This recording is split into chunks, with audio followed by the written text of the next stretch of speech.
మాజీ ఎమ్మెల్యే బాల్క సుమన్ గారు గౌరవ ముఖ్యమంత్రి రేవంత్ రెడ్డి గారిపై చేసిన వ్యాఖ్యలను ఏదైతే ఆ పదజాలం ఉందో ఆ పరుష పదజాలము ఆ యొక్క బూతులు కాకుండా మరి చెప్పు తీసుకొడతా అనడం మాత్రము దాన్ని తీవ్రంగా ఖండిస్తూ ఉన్నాము. ఒక మేధావి వర్గంగా ఒక మాట్లాడాలటువంటి భాష తెలియని మనిషి ఏ విధంగా ఎమ్మెల్యే అయినావు నువ్వు? అసలు ఆత్మపరిశీలన చేసుకో బాల్క సుమన్.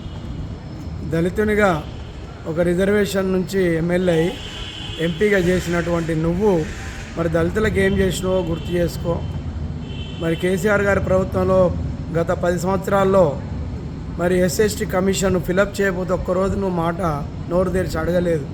10 సంవత్సరాలలో కమిషన్ పనిచేసింది 3 సంవత్సరాలు. ఫస్ట్ 3 సంవత్సరాలు ఖాళీగా ఉంచారు, లాస్ట్కి 3 సంవత్సరాలు కూడా ఖాళీగా ఉంది. లాస్ట్ ఎండింగ్లో 6 మంత్స్ ఉందనంగా 3 మంత్స్ ఉందనంగా మరి కమిషన్ ఎస్ఎస్టీ కమిషన్ ఫిలప్ చేయాలి. ఒక స్టాట్యూటరీ బాడీ రాజ్యాంగపరమైనటువంటి ఒక కమిషన్ను ఫిలప్ చేయకపోతే మరి ఎస్సీ ఇలా నుంచి నువ్వు గెలిచినటువంటి ఒక విప్పుగా ఉండి ఏ రోజు కూడా ముఖ్యమంత్రి గారిని అడగలేదు. మరి నీకు బాధ్యత లేదా? ఈరోజు అవాకులు చవాకులు పేలుస్తూ ఉన్నావు. ఒక ఫ్రస్ట్రేషన్లో ఉండి మరి మీకు అధికారం పోయిందనే దాంతో మాట్లాడుతున్నట్టు కనబడుతూ ఉన్నది. అధికారం ఎవరికి శాశ్వతం కాదు బాల్క సుమన్. నువ్వెంత చాలా చిన్నోడివి. ఒక తెలంగాణ ఉద్యమం పేరు చెప్పుకొని కేసీఆర్ గారి పేరు చెప్పుకొని మరి ఎన్నో పదవులు అనుభవించినావు, ఎన్నో కోట్లు సంపాదించుకున్నావు. ఈరోజు నీ బతికెంత, నువ్వెంత? అసలు నువ్వెంతో చిన్నవాడిగా ఒక ఉస్మానియా స్టూడెంట్ నుంచి వచ్చి ఈరోజు కోట్లకు పడగలెత్తి ఈరోజు ఎన్నో పదవులు అనుభవించినావు. మరి మేనర్స్ నేర్చుకోవా? ఇంగిత జ్ఞానం లేదా? బుద్ధి లేదా? జ్ఞానం లేదా? ముఖ్యమంత్రి సీటుకు విలువ ఇవ్వాలి కదా. ఎవరో ఏదో మాట్లాడుతారా, నువ్వు కూడా మాట్లాడితే ఒక సమాజానికి మచ్చ చేస్తా ఉన్నావు నువ్వు.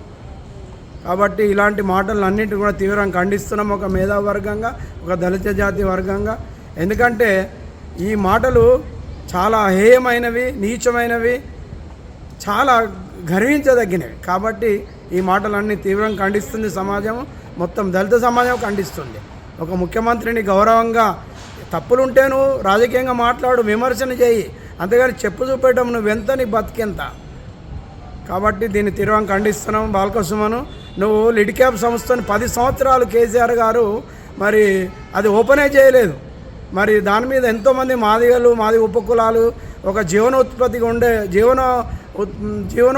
ఉన్నటువంటి ఒక సంస్థ అది లిడ్క్యాప్ అనేది, లెదర్ ఇండస్ట్రియల్ కార్పొరేషను. స్వాతంత్రం వచ్చినప్పటి నుంచి నడుస్తూ ఉంది. గత 10 సంవత్సరాలే దాన్ని మూవ్ చేశారు పూర్తిగా. ఆ భూములన్నీ అన్యాక్రాంతమైనవి. మరి ఇలాంటిప్పుడు నువ్వు ఎందుకు పట్టించుకోలేదు? నీకు జ్ఞానం లేదా? బుద్ధి లేదా? బాల్క సుమన్, నీకే తెలివి ఉంది అనుకోకు, నువ్వే పోటుగాడు అనుకోకు. చాలా జాగ్రత్తగా మాట్లాడు, చాలా జాగ్రత్తగా ఉండు. ఎందుకంటే స్వాతంత్రంలో అందరికీ మాట్లాడే హక్కు ఉంది ప్రజాస్వామ్యం లోపల. కానీ మాట్లాడే హక్కును సరిగా వాడుకోవాలి, సరిగా చూడాలి. కాబట్టి దీన్ని తీవ్రంగా ఖండిస్తున్నాము. మొత్తం మేధావులు అందరూ కూడా, దళిత జాతి మేధావులు అందరూ కూడా దీన్ని తీవ్రంగా ఖండిస్తూ ఉన్నాం.